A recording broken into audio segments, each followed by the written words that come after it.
And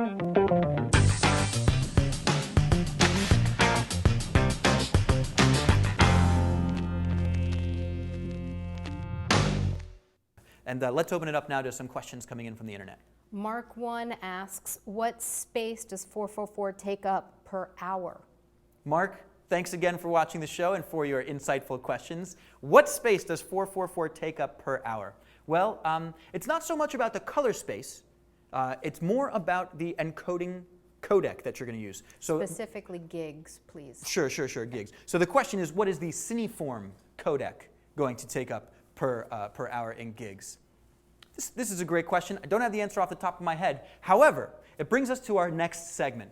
The next segment of our show is called Answers. And this is a new feature on jtown.tv. So check this out. I'm just going to move over here. And Verge, can we show folks my desktop here? This is jtown.tv that you're used to. But if you look over to the right side of the screen, look at that. Answers. This is a new portion on JTown's website where you can post not just questions, but answers. You'll notice that there are a couple of new answers, a couple of new questions posted, sort of like, what's the deal with gamma on the F3?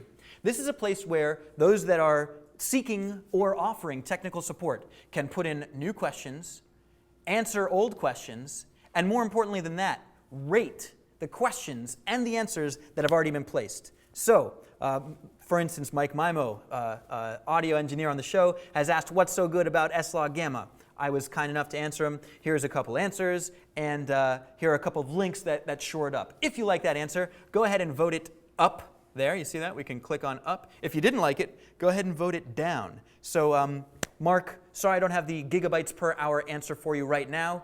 Go ahead and post that question on Facebook, and we'll be sure to answer it. Just a quick note, Verge, if you can go back to the desktop for a second. When you do post either a question or an answer, there was no way around this. I wanted it to be easy for you guys, but you're going to have to log in. You can either just sort of log in temporarily, give us your name, post the answer, or you could log in with Facebook.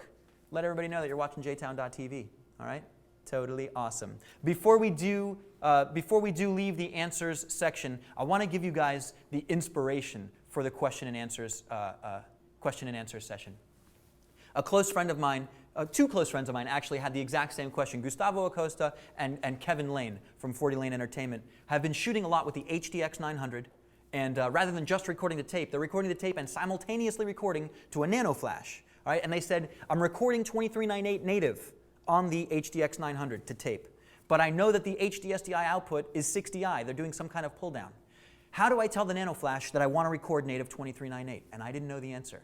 But Dan Keaton, sales manager from Convergent Design who make the Nano Flash, not only knew the answer, but posted on the internet the most beautiful piece of answer I have ever seen. It was so complete with exactly the right combination of Nano Flash settings to record on every single possible frame rate combination on the HDX 900 that I was like, oh my goodness, this is the kind of technical support I want to be offering on jtown.tv. So you will notice that one of the first questions on the answers section of jtown.tv, how do I record native 2398 frames per second out of the HDX 900 and into the Nano Flash? And the answer is the repost of Dan Keaton's information there that just gives you the cookbook. Whatever frame rate format you want on the HDX 900, this is the settings that you're going to need on the Nano Flash. So if you've got that level of correctness in tech support, we want you checking out the questions and answers section on jtown.tv. Click on answers. It's on the top right here.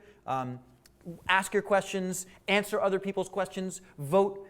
If you like an answer, vote it up. If you don't like an answer, vote it down. And soon all of our problems will be solved. All right, so this completes our answers section for the evening. I hope you guys may get a lot of use out of that. There's some real good thought went into that.